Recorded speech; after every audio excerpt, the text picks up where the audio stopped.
so much throughout the years, and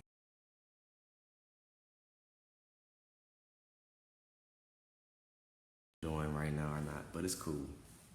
So, what's up, Instagram? It's your boy KD, Kadmiel, Yakir, benAvraham, reporting to you all again.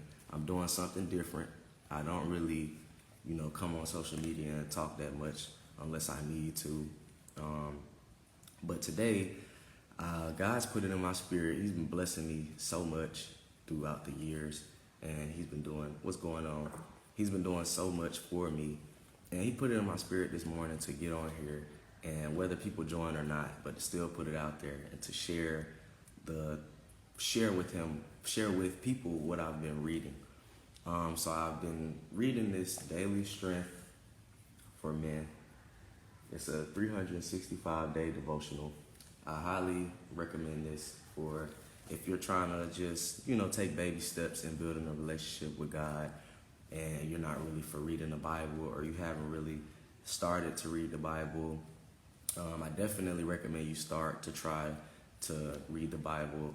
There's different versions out there for you to go. What's up, Ed? For you to go and look it up and try to read it so you can get a better understanding of what it's saying. But this is what I've been reading. 365-day devotional, Daily Strength for Men. On the back, it comes with a little passage for you. It says, "The Lord is my strength and my shield. My heart trusts in Him, and He helps me." Psalms 28, verse 27. So basically, what I read today, well, before I tell you what I read, I want to give you a kind of an idea of what this book does. It's basically a breakdown for men, and it takes, no, I'm not at the crib, bro. And it starts at Genesis, and it takes the very beginning of what God is saying, and it breaks it down for you to get a better understanding and for you to kind of connect it to your reality more, and to give you a better perspective and to make it more real for you and to simplify it. So they start by giving you a word to read on day one. It's a 2-day period. It's very short, quick readings. Like you see, like the passages aren't that long. It's very short and quick. But it's 2 days. It's over a 2-day period. And it starts off by giving you a passage from like 2-3 sentences from whatever chapter it is you're reading. I didn't want to start, I know we're in May. I didn't want to start in May. I wanted to start fresh from the top. So I started in January. And the chapter for this chapter that I'm reading, which is day 7 for me, it says, "Working to Thrive." What's up, big bro? And first, on day 1, they start to give you a little passage to read, to reflect on the word that God is saying. And they simplify it for men, and they break it down to the point to where they point out the small things that we miss. So they bring out, they bring up like the light, the grass, the animals, why God created them.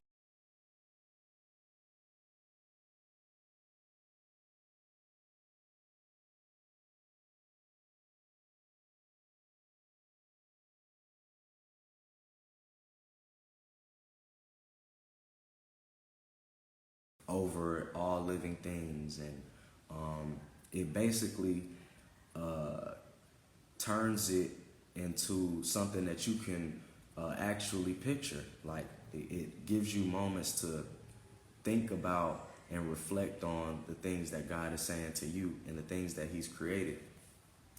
And then on the second day, you spend 2 days reading the same thing. So you're going to read the same thing twice, but it's not verbatim. It's just a refresher so that you make sure you're keeping the word fresh on your mind. In the beginning of the book, it says that it gives you a percentage of what men are less likely to do when they start to read the word.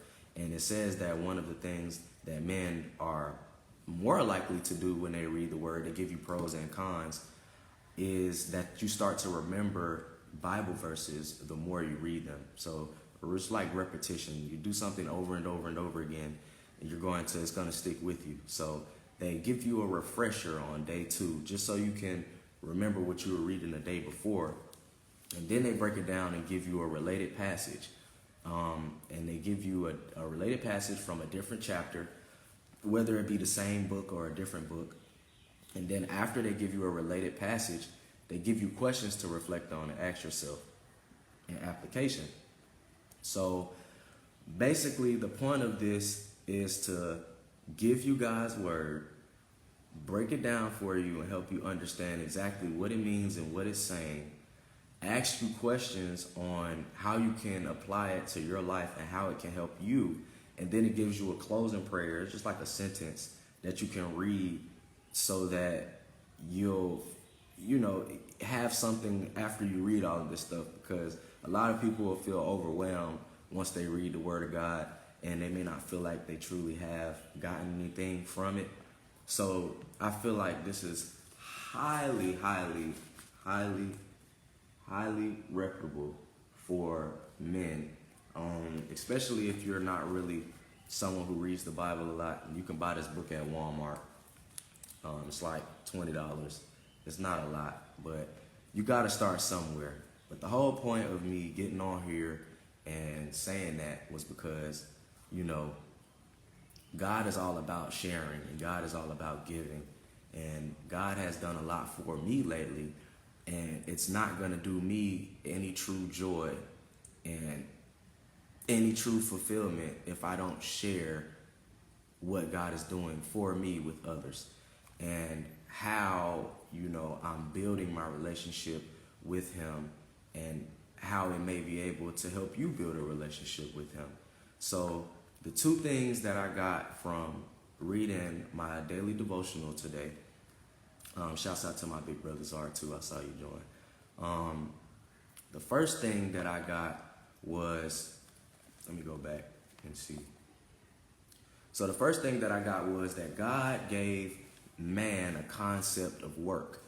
And the reason for it was to create a sense of value in man and give man an understanding of what it means to have a blessing from God, how to keep a blessing from God, and what it requires to get a blessing from God, and what are the reasons for God blessing you, and what do you have to show God in order for Him to want to keep blessing you.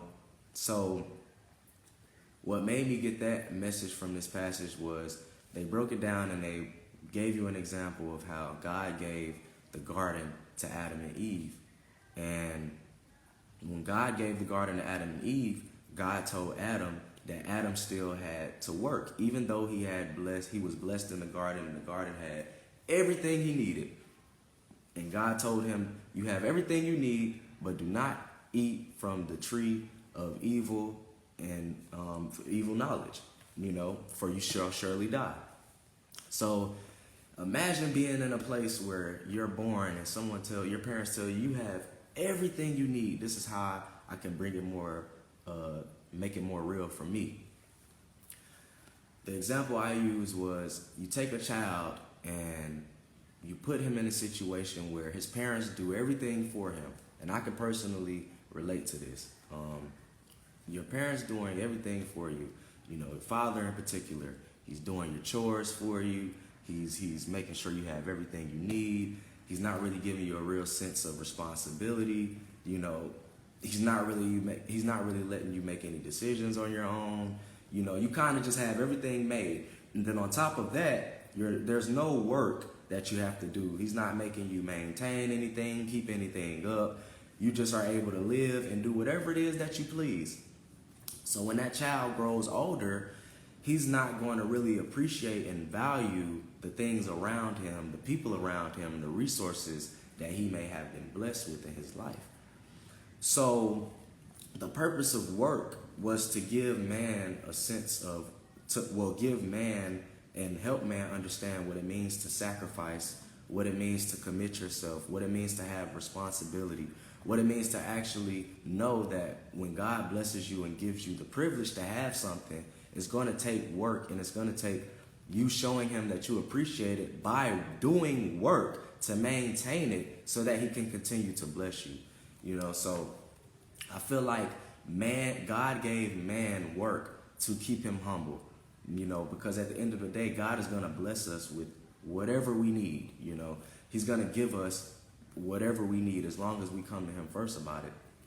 But he gave man work to help man understand that he is God, and that regardless of how much he blesses us with, what he blesses us with, and what quantity he blesses us with it does not matter. There's still going to be work that has to be done. There's still going to be a certain level of commitment, responsibility, accountability that you'll have to take for these blessings and to maintain and keep these blessings. Also, it means that God will be watching your actions and your habits and what you're doing, how you're treating people, so that he can see if you meet the requirements to be blessed with something else. So that's the first point I got from reading. What's up, bro? What's up, y'all?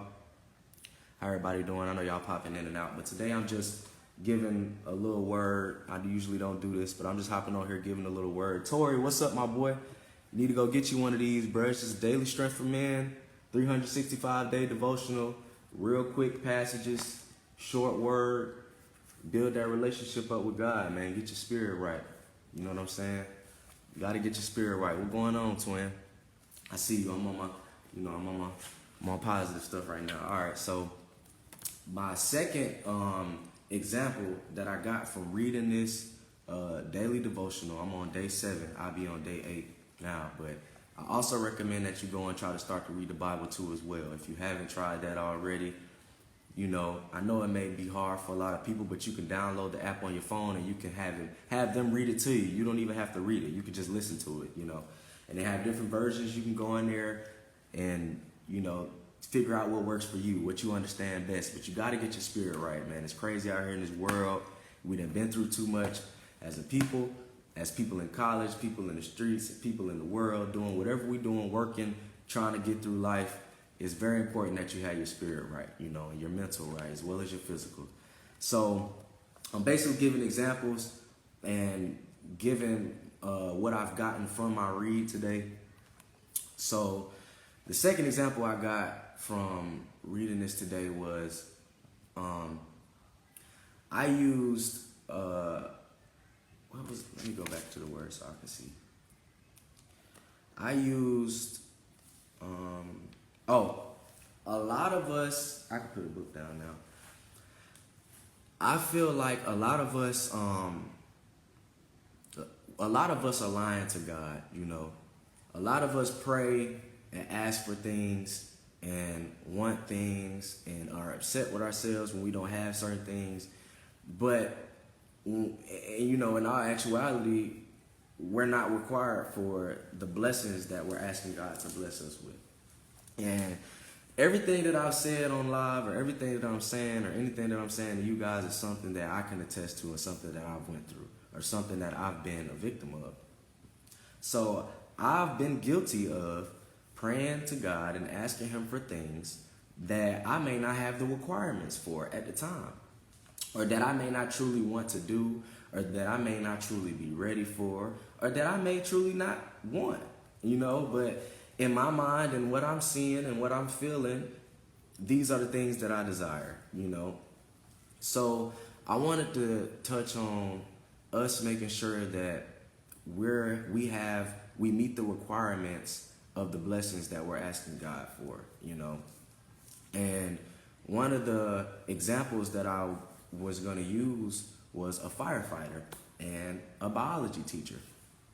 So if you know that you went to school to teach biology and, all of these years you spent 10 years on studying science and how it works and how to teach it to people and how to help them understand, better ways to help them understand it. And your requirements show that you have a history of teaching people biology, habits, and where you've been, what you've been doing, as far as where you work. Everything that you've been doing says biology and science. But in your mind, you figure, you get this feeling in your spirit where you want to submit an application to be a firefighter. Now, I know this is like wow, but this is just an example. So when you submit your application to the fire station, they're going to look at your application. They're going to look at your history. Now, this is how God feels when you come to him, praying to him about things that you want, that you're not certified for, or that you're not required for, and that you're not showing with action that you really want. So they're going to look at your requirements. They're going to look at your history of what you've been doing, and they're going to clearly see that you're required to teach biology. You have nowhere in your history that you have even worked in the field or even attempted to learn to be a firefighter. You have taken no action or no steps to do these things, but these are the things you're asking for. So as a person at the fire station who has job applications, and I come past yours and I see this resume, I'm going to respectfully decline. Said it's been so good. Biology teacher. So think about God working the same way. Like when you come to him with prayers or desires or things that you want, ways you want to change your life, things you want to come into your life, you have to first take a step back and do a self-reflection at what you're doing and what is your mind on and what is in your heart. Because if it's not in your heart to do the things that you're praying for, to actually go the distance and meet the requirements that it's gonna, or actually go the distance to get the requirements that it's gonna require to get those blessings, or to actually be responsible over the things that you're gonna have to be responsible, or actually lead in the way that you're gonna have to lead, whatever it is that comes with what you're praying for, make sure that you're putting yourself in a situation that will help that whatever it is that you're praying for grow when you're blessed with it. Like, don't come to God with things that you know you're not ready for, or that you're not required to handle, or that you don't have the requirements for, excuse me. That's really what I got out of reading that word today. So I just wanted to kind of get on here and tell people that, you know, no matter what you're going through, no matter what you have going on, no matter what the situation may look like, feel like, no matter what has been happening over and over again, negative, it does not matter. You know, God can change any situation as long as you come to him with an honest heart. You know, that's pretty much what I got from this. And for the men, you know, never ever run from work. Always be willing to work. Always be willing to work. Always be willing to learn. And always know that you're going to have to sacrifice something. You know what I mean? If you really truly want to get the fullness out of something as a man, and you want to truly show God gratitude and show God that you appreciate something, you have to be able to maintain it. And that's when you get a blessing, or that's right now. If you want God to bless you with more than what you have right now, you have to work in showing him that you appreciate what you have right now first. You have to work to make sure that you're maintaining everything around you right now, so that God can see, okay, he's showing me a pattern of things that are good. And he's showing me that he's grateful. He's showing me that he's willing to sacrifice. He's showing me that he's committed. Let me take him to this next step. Let me give him these blessings. Let me bless him to be able to go to the next level in his life.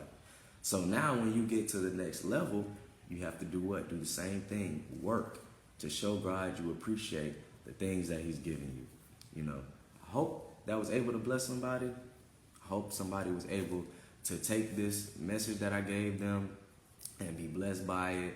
And I pray that everybody has a blessed week. I guess I'm going to call this Word Wednesday, you know, Motivational Word Wednesday. I don't know, but my man, go out there, get you a daily strength for man. Get your spirit right if you haven't already. Y'all have a blessed day.